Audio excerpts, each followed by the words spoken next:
I don't know if I should tell you. I had gotten it. After all these years, I had finally gotten it. Sure, it may have not been what I had envisioned I'd be doing as a child, but you know what? After nearly a decade of early morning failed investments and scoping by Tom, it was an achievement worth celebrating. Steve, you're late for lunch, my coworker Tom hollered as he put on his sunglasses and chased after the rest of the team. It was a lunch celebrating my new promotion, and I was late to it. 1 second, I called back as something on my desk caught my eye. My cell phone was ringing. Nathan. Nathan was an old buddy from college who I hadn't heard from in years. For a minute, I ventured to imagine that he might be congratulating me on my promotion, before realizing he couldn't possibly have known anything about that. I answered. I should have just let it go to voicemail, but I answered it. Hey buddy, how have you been? I said, slightly distracted as I reached for my jacket. Stephen, can I tell you something? Nathan replied in a cold and serious tone in his voice. What is it? I don't know if I should tell you. I didn't think much of it at first because, well, there was always something off about Nathan. He's a good guy, but, like, the kind that would had a screw loose or something. There were just certain things that could only never, ever had happened to anyone else, except for him. Well, that's up to you, I guess, I said, not knowing quite how to respond. Hope you've been well, though. The thing is, if I tell you, it was starting to be a bit weird, so I decided to cut him off. Hey man, I actually have to run to lunch, you know what? Maybe you shouldn't tell me. Okay. Yeah, I gotta go. But before I could even wish him a final farewell, he had hung up.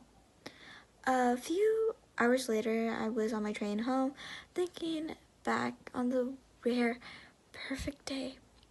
Even Tom was nice to me, I thought to myself, something that had never happened before on my slow crawl to the New York white-collar ladder. Things are looking up. But before I could continue to brass in a bunch needed when I was interrupted by a small vibration in my pocket. Nathan again. But this time, it was a form of text. Stephen, let me know when you have a second. Nope, not today, I thought to myself, muttering the conversation. All I wanted to do was to get back home, see Sarah, have dinner, and pass out. I couldn't deal with Nathan tomorrow. And when I finally got back, it was exactly what I needed. So, how'd lunch go? Sarah asked. The second I came through the door, remembering the occasion, man, I loved her. Honestly, pretty good, I replied with a smile, sitting down and taking in the smell of her mother's meatloaf recipe. Contrary to the sound, the meal had actually become one of my favorite comfort foods over the years and smelled like the perfect way to cap off a perfect day. That night, as we laid in bed watching another trash reality TV show, Sarah passed out beside me and I began to think how lucky I was. About 50 minutes into the show, I turned off the TV and drifted off to sleep, completely forgetting about the strange interaction with Nathan. The next morning, I woke up to a ray of sunlight in my eye, and it is as if the world was greeting me to yet another positive day. That is, until I looked over to my phone, lying on the table beside me. 11 missed calls. What the fuck, Nathan? I thought to myself as all I hoped for the day felt like they were just slapped me down.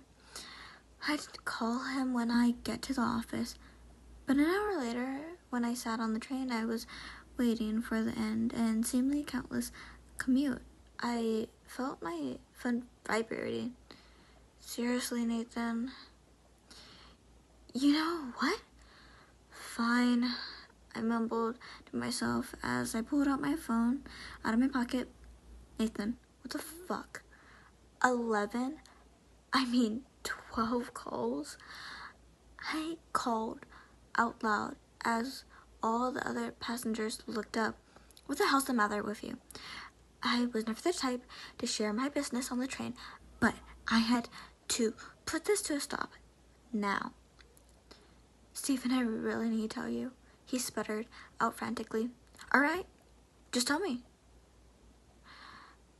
There was a brief pause as I looked up and saw a brief dozen strangers just staring over at me. No, you were right. We can't do this over the phone. Listen, I have to ask as a friend, is everything okay? Are you okay? But all he said was, meet me after work tonight, Angry Donkey, before hanging up.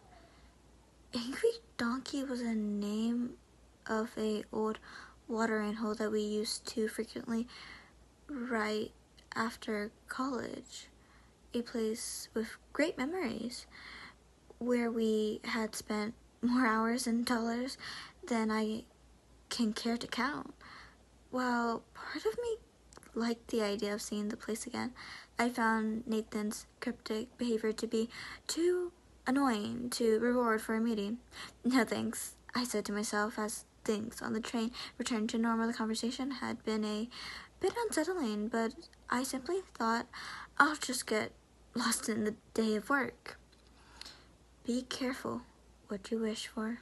First day after your promotion and you're already late, Tom snickered.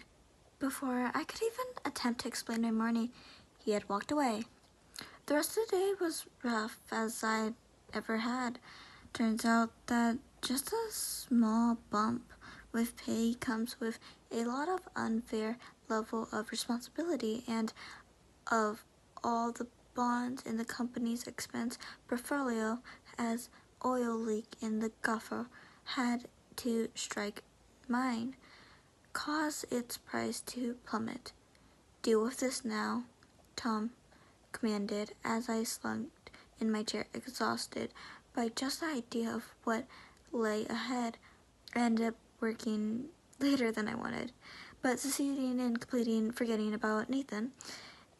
That is, into the train ride home, when during a complete absence of thought, my mind went back to him. For some reason. What could this all be about? I wondered, what could possibly be so scary that he wouldn't tell someone over the phone? Then I remembered Nathan was a rambler. Fuck, that's it. This guy could end up in a pair of cement shoes in the bottom of a Hudson, and I stopped myself from depleting too deep into the nonsense. I had a tendency to overthink, and I let my mind wander. That wasn't going to do me any good. I knew exactly who Nathan was and what exactly aware of his faults, but I've always prided myself on being able to see the best in people, even in Nathan. Yeah, he might have had some addiction issues in his younger days, but he's a good guy, and back then he was just being a loyal friend. A loyal friend. I thought to myself, oh fuck, okay, fine. I called out as I jumped off and darted through the near closest busway doors to head for the connecting train to Astoria.